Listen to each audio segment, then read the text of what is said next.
viver, para caminhar, para prosseguir. Procurei no dicionário, o organismo vivo diz assim: o que é um organismo vivo? É nome de coisas que funcionam, coisas ou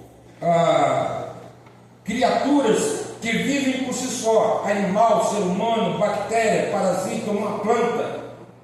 Existem coisas que precisam de outras coisas para existir, por exemplo, um computador ou um robô, por exemplo. Mas a igreja, ela é um organismo vivo que não depende do Estado para viver. Portanto, a igreja, sendo um organismo vivo, nós entendemos que ela tem o poder, sempre teve, de atravessar gerações. Ainda que as gerações mudem, as coisas se evoluam como nação e como sociedade. Antigamente nós usávamos o telefone com aquelas fichinhas, peguei ainda. Usávamos máquina de escrever, datilografia. Agora nós usamos o computador. E ainda que a ciência ela se multiplique, a igreja ela continua ativa, porque é um organismo vivo. A igreja não precisa do Estado para viver, para caminhar, para continuar. Ela atravessa gerações, ela passa-se, autoridades passam, autoridades governamentais passam, mas ela permanece. A guerra, as crises, mas a igreja de Cristo Jesus continua viva. Mesmo em meio às perseguições governamentais, o aspecto aqui é da igreja aqui e à frente, da igreja militante e da igreja triunfante, a igreja que está em volta ou na terra, mas a igreja que está em glória, aqueles que já partiram, crentes em Cristo Jesus.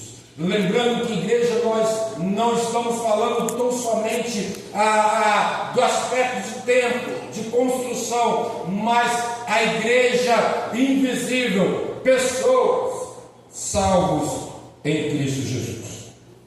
A igreja daqui e do além, a igreja militante e triunfante, aqueles que nós vimos que já partiram e estão na glória, a igreja triunfante. Aqui nós, como igreja presente no mundo hoje, ainda que muito pequeno, mas nós já vislumbramos o aspecto daquilo que Deus tem para a sua igreja.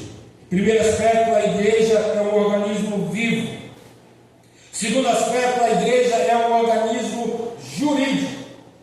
Ainda que a igreja seja um organismo vivo, independente do Estado, ela é um organismo jurídico, tem o seu contexto jurídico, ou seja, ela é reconhecida pelo Estado ou pelas nações, a maioria das nações, ainda que algumas nações não impedem que o cristianismo chegue a elas.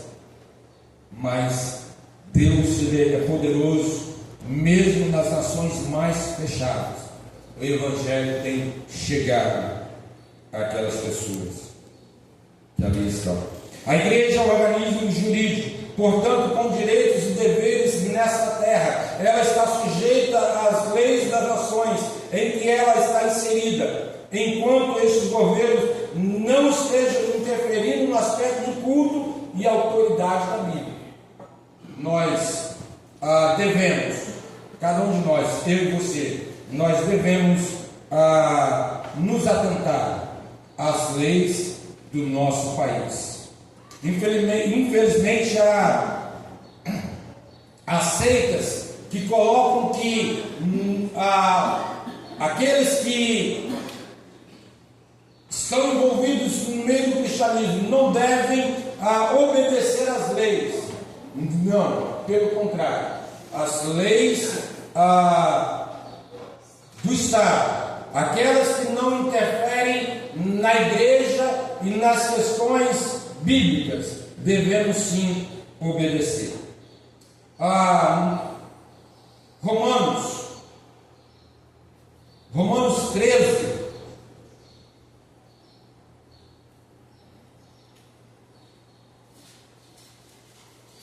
Romanos 13 vai falar um pouquinho sobre isso. Toda alma esteja sujeita a autoridades superiores, porque não há autoridade que não vem de Deus, e as autoridades que há foram ordenadas por Deus. Por isso, quem resiste à autoridade, resiste à ordenação de Deus, e os que resistem terão sobre si a mesma condenação. Por isso nós pagamos impostos, água, luz, e o gato, chamado gato, é errado. Nós precisamos ser corretos com as questões da nação. Mas Jesus, em Mateus 16, quando ele fala sobre a igreja, ele diz assim, versículo 17, que Jesus respondendo disse: bem-aventurado és tu, Simão Barjonas, porque não foi carne e sangue que te o revelou, mas meu Pai que está no céu. Pois também eu te digo que tu és Pedro, e sobre esta pedra edificarei a minha igreja, e as portas do inferno não prevalecerão contra ela. E eu darei as chaves do reino dos céus, e tudo o que ligares na terra será ligado nos céus, e tudo o que desligares na terra será desligado. E tudo o que desligares na terra será desligado nos céus. A autoridade não foi dada a Pedro como indivíduo. Jesus ali estava falando: olha, as portas do inferno não prevalecerão contra a igreja. Aqui o assunto principal não era Pedro, mas a igreja de Cristo Jesus. Pois também eu te digo que tu és Pedro, e sobre esta pedra edificarei. A resposta de Pedro foi que Jesus chamou a atenção. Olha, é sobre essa resposta que você deu, é que a igreja, a minha igreja, a igreja de Jesus falando, ela seria edificada, e as portas do inferno não prevalecerão. Não prevaleceriam e não prevalecerão contra a igreja. Ou seja, ainda que haja perseguição do Estado, a igreja continua viva, porque ela é um organismo vivo. A partir daí, a partir desse entendimento, as igrejas, nós como igreja, nós precisamos entender que a igreja é um organismo vivo. Primeira coisa que nós colocamos, a partir desse texto bíblico. Segundo, que a igreja, ela é um aspecto jurídico. Jesus deixa bem claro essas coisas. Nós precisamos nos atentar ao aspecto jurídico, as leis que nos regem como servos de Deus e como igreja. E um segundo aspecto que Jesus deixa bem claro, e aí falando do texto de Mateus,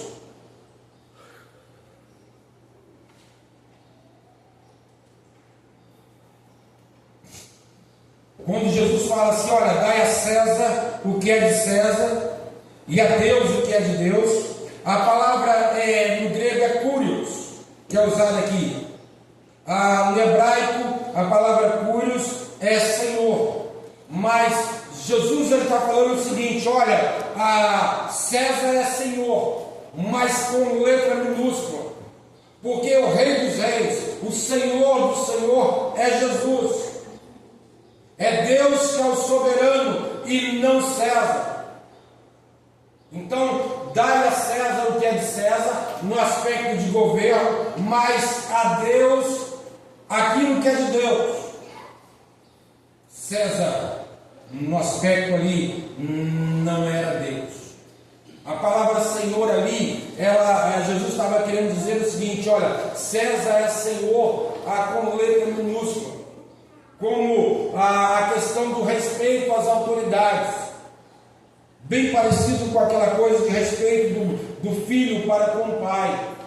Somente.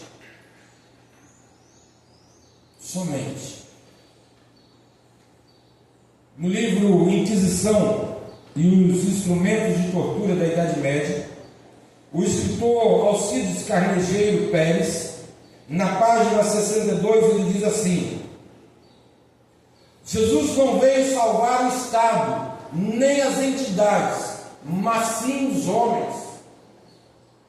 Esse Alcides Carneiro Pérez, ele trata no livro dele, Inquisição, as atrocidades que eram cometidas na Idade Média, ao ponto de um dos reis, imperadores romanos da época, de se intitular Senhor e Deus. Um deles se intitulou Senhor e Deus, totalmente contrariando totalmente o aspecto bíblico, em que Senhor, somente Cristo é Senhor. E a Bíblia diz que no final dos tempos, quando Jesus vier em glória, todos se ajoelharão, aqueles que estão no céu, na terra e debaixo da terra. Ou seja, quando houver a ressurreição, quando juntarem todos diante do tribunal de Cristo, todos confessarão que Jesus é o Senhor. Não é um imperador, não é uma figura política qualquer, mas sim Cristo é Senhor. E aí, Alcides Carneiro Pérez, ele nos diz: Jesus não veio salvar o Estado e nem as entidades, mas sim os homens. É o ser humano que precisa de salvação.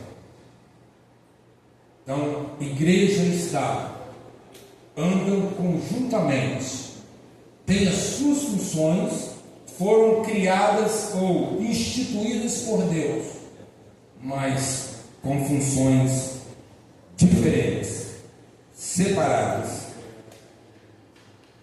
Agora ele coloca mais uma coisa, e ele diz assim: olha, mas esses homens, mas o homem insiste em pertencer à instituição que não se identifica com as Escrituras Sagradas.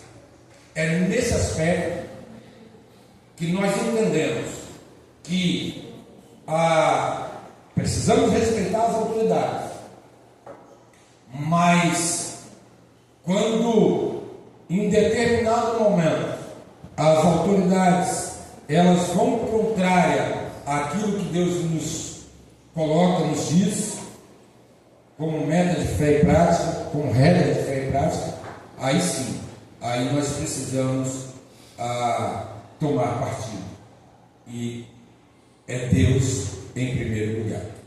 Os apóstolos, em dado momento, Pedro, João, os outros também, em dado momento, no livro de Atos, quando eles foram questionados, eles falaram: olha, mais vale obedecer a Deus do que os homens. Mais vale obedecer a Deus do que os homens. A igreja ela é viva, ela é um organismo vivo, ela é um organismo jurídico, e por último, ela tem o aspecto de um organismo espiritual. Um organismo espiritual. Dei-lhes a tua palavra, João 17,14 nos diz isso. Dei-lhes a tua palavra, e o mundo os odiou, porque não são do mundo, assim como eu não sou do mundo. Jesus, neste capítulo e nesse versículo, ele deixa claro que a igreja, ainda que esteja neste mundo, ela tem o seu aspecto espiritual maior que o terreno. Ou seja, o apóstolo Paulo, ele nos diz que se esperarmos em Cristo, somente nesta vida, somos os mais miseráveis de todos os homens. 1 Coríntios 15, versículo 19, diz isso. As coisas espirituais, elas se contrapõem às terrenas. Ou seja, as coisas espirituais, elas são maiores, elas estão acima das terrenas.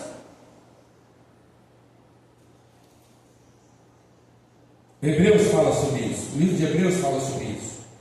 Coisas superiores, as coisas que nós olhamos, que nós vemos, são da terra, mas aquilo que nós não vemos são espirituais e são eternas. Por isso a igreja, ela é um aspecto vivo, jurídico e espiritual.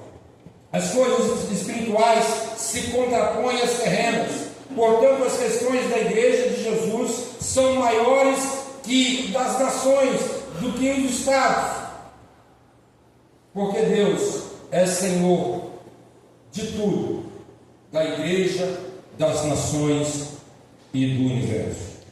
Abelânsca disse: Deus é espírito pessoal que cria, sustenta e governa tudo. Portanto, a lógica é Estado e igreja conviverem de maneira independente e harmônica, pois Deus é Senhor de tudo. É nesse aspecto, é nessa perspectiva que na Bíblia vemos Deus declarando seu juízo a várias nações. Igreja e Estado são constituídos por Deus e perante Ele responsáveis, e as portas do inferno não prevalecerão contra a igreja. Eu quero terminar essa reflexão dessa manhã com esse versículo: e as portas do inferno não prevalecerão contra a igreja. A igreja é vencedora. Nós somos mais que vencedores por Cristo Jesus. Deus abençoe. Deus abençoe a vida de cada um dos irmãos. Que essa palavra possa ter surgido, ter causado impacto na sua vida, no seu coração. O pastor pediu para que eu avisasse, eu falasse